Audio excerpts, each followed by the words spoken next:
Okay. Is that rolling? Yeah, I'm just giving it some buffer time. Okay, ready? In 5, 4, 3.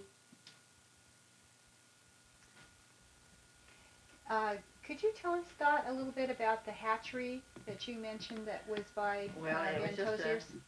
kind of a shed with as I remember, it had troughs where the water ran through, that they'd run the fish, get the fish in and take the eggs.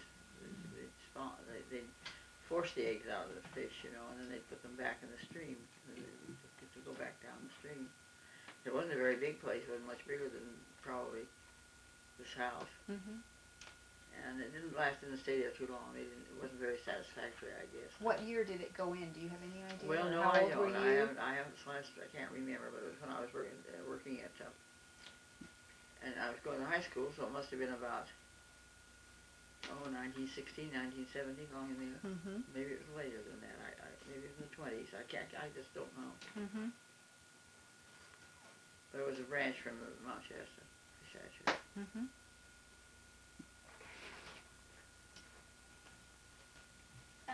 Do you remember anything about the Denny bar store? Well, I worked for him when I was a little young gal, and it was a mercantile store. We had everything from giant powder to horseshoe nails to silk stockings and corsets and corset covers and shoes, and it was a very country store is what it was, just a country store. And you bought things bulk. You didn't buy things in packages. They weren't packaged like they are now. I remember powdered sugar was one of the worst things to try to sell because it would kind of explosive sort of thing. It was real effervescence, the powder when you start dipping it in. They'd have these great big sacks and in bins, and you'd go down into the powdered sugar, put it in little bags, and bring them away up. So that's the way we sold powdered sugar. The way we sold coffee, the way we sold beans, everything was sold bulk. It came bulk. And the cheese that came in, instead of being wrapped in little packages like you're used to see it, it was a big round wheel like this, and we had a great big cheese cutter, and we had to keep the flies out of it. This is how awful it was. I don't know how people ate the stuff, but anyway, we had to wrap it in cheesecloth, and we had cheesecloth going around the cheese. And at night, when we'd go home at night, we'd wrap the cheesecloth around and put a box over the top of it. And it had a big knife that came down and cut off pieces. You just wheel around like this and cut off the pieces. And that's the way you sold the cheese. Isn't that funny? Yeah. What kind of jobs did you have? Well, I was just a clerk in the store, and I swept out. I did my janitor work. First thing I'd go over there, I'd have to sweep, and I'd sweep the store out in front of the store, sweep the sidewalk out in front. And the street wasn't paved then. We just had a wooden walk across from one side of the street to the other that we had to walk on. And we had big shelves, and we had a little ladder that you climbed up the ladder and get your stuff off the shelves. We had 3 ladders in that store, one in the men's department, over in the men's side where the gum boots and the men's clothes, Levi's and the overalls and things. And then one on the ladies' side where the yardage was and the ladies' clothes. And we had one back at the grocery store. And then the big store in the back where the realtor office is now was the storage, and it was stored sky high with all kinds of things. So you said the store, Denny Bar store, originally came out to the street? It was clear out to the street. The front of the street sidewalk was right up. And that's all torn, and they tore that all down. I guess it just kind of fell to pieces. I don't know why they tore it down, but they did. Mm-hmm. Did you ever meet A.H. Denny?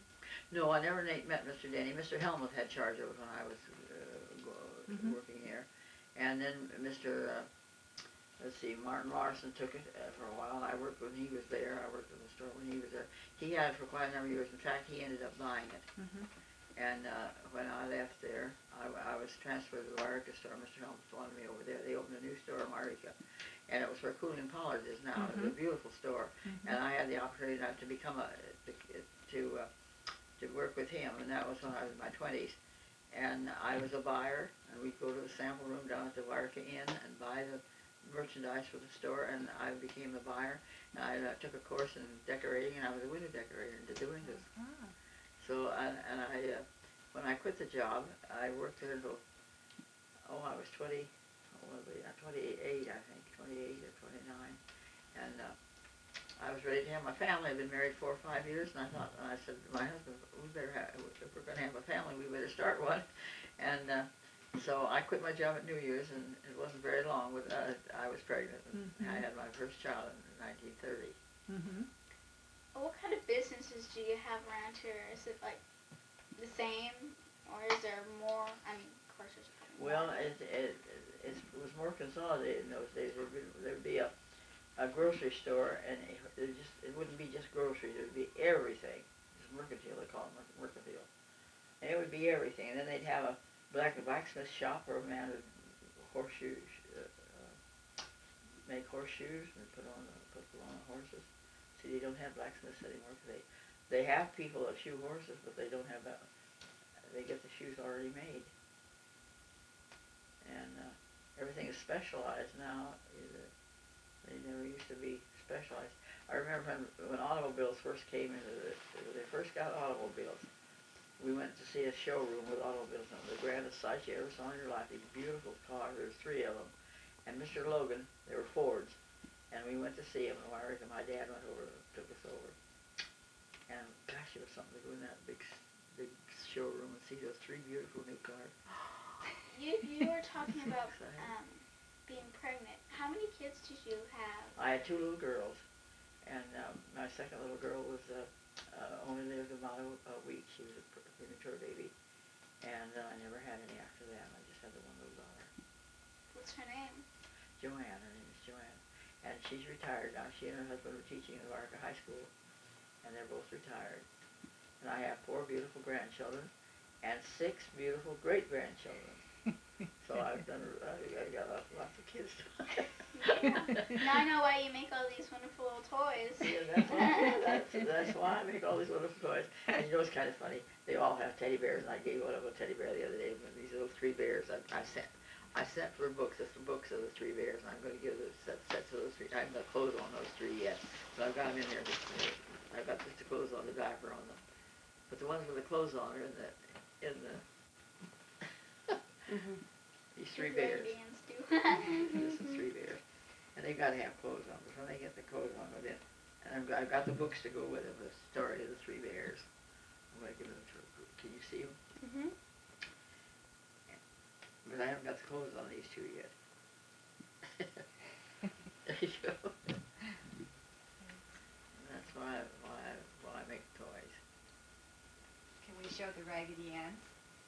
I love those. I'll tell you, These you know who these The are? little black ones. You know who these are? They belong to your teaching. These are special for Mrs. Yeah, I saw you.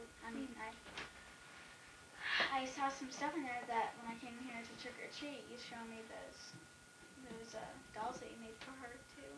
Well, this is the ones.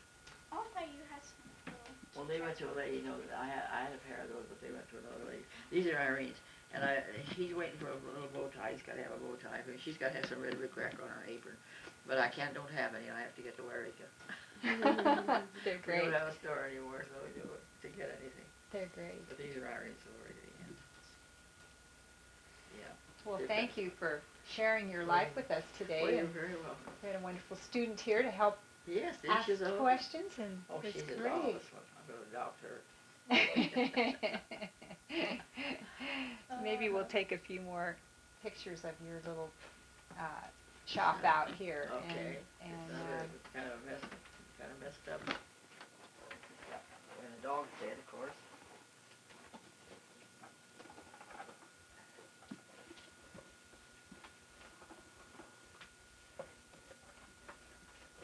Get out of the way. She comes in here and lays in front of the furnace.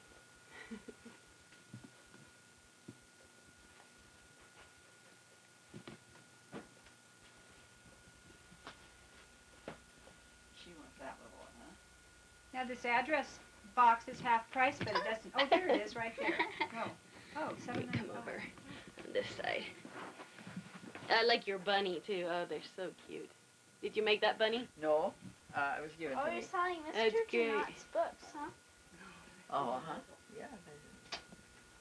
These are one of the newest things I'm making now. I'll go. Cute. Look at her eyes. She's got snap eyes. Right here. Those are cute. That's so cute.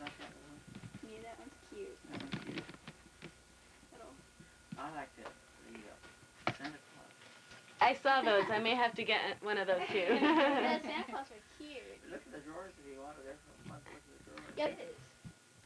Pretty. So this is your nice shop, huh, Dad? Well, It sure is. And what's today? Today's November 28th, November 1995. And we have Becca Quinones and Teresa Hansen, Well, that's who helped us with the video.